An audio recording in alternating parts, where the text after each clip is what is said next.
E diz-me outra coisa, porque é um tema recente. Fala-se dos bancos estarem de alguma forma a pressionar ou a pôr em cima da mesa a possibilidade de estender o crédito a 100% para toda a gente. Óbvio que terão os seus critérios depois para dar ou não dar crédito consoante a análise de risco que fazem, mas põem em cima da mesa a possibilidade de se abrir a toda a gente, não só até aos 35 anos, a hipótese do crédito a 100%. O governador do Banco de Portugal já veio dizer que ganhem juízo, nem pensar. Mas achas que é um tema que tem pernas para andar? Honestamente, acho que não.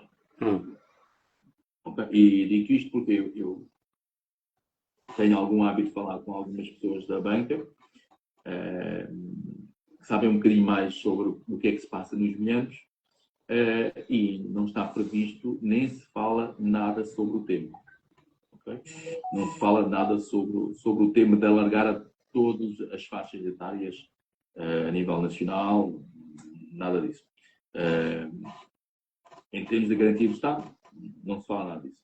O que existia era algum desconforto, e não é desconforto, é uma situação visível por parte de todos os clientes, daqueles clientes que tinham 36 anos e que não tinham isenção de IMT. Não é? Porque também estamos aqui temos dois temas, a garantia do Estado e o IMT jovem, são duas coisas totalmente distintas. Não é? Porque pode ter o IMT jovem quem não queira a garantia do Estado, mas tem na mesma benesse o IMT jovem. E essa questão do IMT jovem, que ainda é um custo relativamente elevado, poder ser ou não alargado a uma faixa etária mais ampla, para além dos 35 anos. Mas isso é apenas zunzuns, não é? Desconfortos. Agora, a regra foi criada, foi aquela, 18, 35, 36 já não é elegível.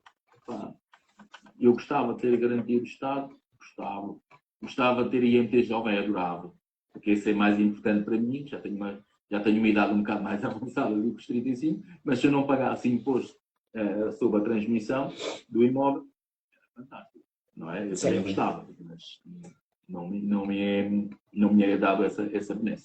Eu sou apologista desde o princípio de que estas medidas deviam acontecer para a primeira habitação de sempre, porque há pessoas que têm 40 anos, ou 37, ou 38, que já passaram os 35, mas que vão ou ainda estão no tempo de comprar a sua primeira habitação própria e permanente sempre, e não têm nenhum tipo de apoio.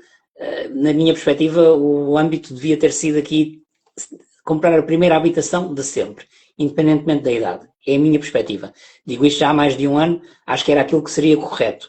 Mas pronto, também percebo que se for demasiado ampla, corre-se depois o risco que se veio a correr com o subprime e todo o risco financeiro associado com tudo aquilo que implica um risco a nível bancário de haver algum problema com os créditos no geral que depois se traduzam em incumprimento. Eu percebo isso. Mas continuo a achar que toda a gente que nunca teve uma casa devia ter esse apoio por parte do Estado e não ser limitado até aos 35 anos. Ser para toda a gente, e para nós dois que estamos no mercado desde antes do subprime, que é aqui a minha bitola em termos de experiência com situações mais negativas. Ser a 100% para toda a gente seria bom para os bancos, porque acredito que no médio prazo iriam manter os seus lucros, mas iria criar aqui uma pressão forte no caso de acontecer aqui algum cataclisma a nível mundial, porque não estamos só a falar a nível nacional, estamos a falar a nível mundial, e isso aí ia deixar-nos um pouco outra vez na mão do que vier a acontecer, da sorte, não é?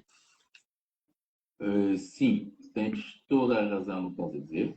Contudo, eu não discordo do que estás a dizer, no que diz respeito a todos aqueles que nunca tiveram uma habitação própria e permanente poderem usufruir não só da garantia do Estado, mas também do IMT jovem, concordo. Contudo, vamos olhar para a situação macro. Eu acho que já falei isto uma vez contigo, em Lisboa, não sei em que altura, mas acho que falei. Qual é o nosso maior problema da habitação? É a falta de construção. É. Vamos ser claros. São as casas de 450 mil euros? É. Ou melhor, são os clientes que compram as casas de 450 mil euros que têm um problema? na habitação. Esses não têm um problema, porque à partida se vão para esse valor é porque têm rendimentos que eu... Se comprar casas de 450 mil euros ou 425 mil, compras. E tens o cliente que vai comprar essa casa tem meios para poder pagar. E provavelmente tem meios para dar de sinal 40 mil euros. Certo. Porque normalmente é um cliente que tem que ter um rendimento líquido mensal interessante. Okay? E isso faz com que também possa gerar poupanças suficientes para ter os 10%. Mas isso é um tema. A questão é, onde é que está a maior faixa de pessoas que não conseguem adquirir casa? Porque não as há. Não é porque não conseguem pagar, é porque não as há. Correto. Se tu me encontrasses um T3 ou um T2 em Alcochete por 160 mil euros, ou se tivesses 30 casas de 160 mil euros em Alcochete, eu estou a dizer Alcochete, pá, lembrei de Alcochete. Sim, não é porque eu tenha qualquer gosto por Alcochete. Nem sequer sei bem onde é que fica, sei que fica na margem sul. Mas se tivesses 30, não as vendias todas? Já estavam todas, sem exceção nenhuma. Precisavas montar um stand, não é? Oh. Precisava fazer a reunião num café ao lado. Exatamente. E as pessoas faziam filas. Exatamente. Isto significa que onde tu tens necessidade maior de habitação e de apoio, é para encontrar casas até esse montante. Porque são as pessoas também que têm mais dificuldade em obter crédito, que têm rendimentos mais pequenos, não é? E fazia todo o sentido isentar o IMT, de garantia do Estado, tudo um par de botas que nós quisermos imaginar, do que propriamente casas de 450 mil, que até já ouvi falar, que iam passar até os 600 mil. Eu não vejo isso dessa maneira. Eu vejo que há, de facto, uma deficiência crónica na oferta de valores mais baixos. Se me perguntar assim, mas isso é preciso construir mais e construir mais a esse preço. Neste momento, duvido que seja possível. E na minha opinião, se queres que te diga, já fiz um vídeo sobre isto, mesmo com os 6% do IVA para construções até, não quero falhar, 630 ou 680 mil euros, nós já estamos aqui a colocar um target, que a tendência será os imóveis continuarem a subir até cada vez se aproximarem mais desse valor, que é sempre um dos problemas quando o Estado intervém ao nível de definir o que é acessível ou não ser acessível. Uma renda de 2.300 euros não é acessível para quem ganha o salário mínimo e metade das pessoas que trabalham em Portugal ganham o salário mínimo. Portanto, 2.300 euros não é uma renda acessível. Poderá ser uma renda acessível para determinados mercados. No geral, não é. Face aos rendimentos. Agora... Por isso é que vais de encontro aquilo que eu estive a dizer até agora. Sem dúvida nenhuma. Onde nós temos o maior problema da habitação, no acesso à habitação, não é nas casas de maior valor. Atenção, venham as casas de maior valor, porque há clientes para elas também. Okay?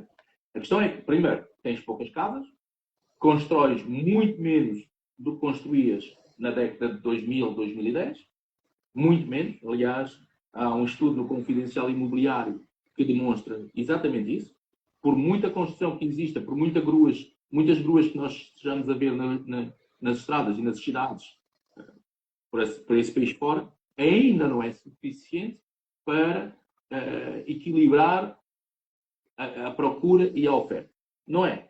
Ou seja, enquanto nós não tivermos oferta suficiente para alimentar toda a procura que existe, os preços não vão baixar no alto e, para além disso, no baixo. Porque é que eles vão baixar o preço de venda de uma casa que lhes custou, imagina, 10 anos ou 15 anos, custou-lhes 150 mil e hoje podem vender por 300, porque é que eles iam vender por 160? Sem dúvida. Podem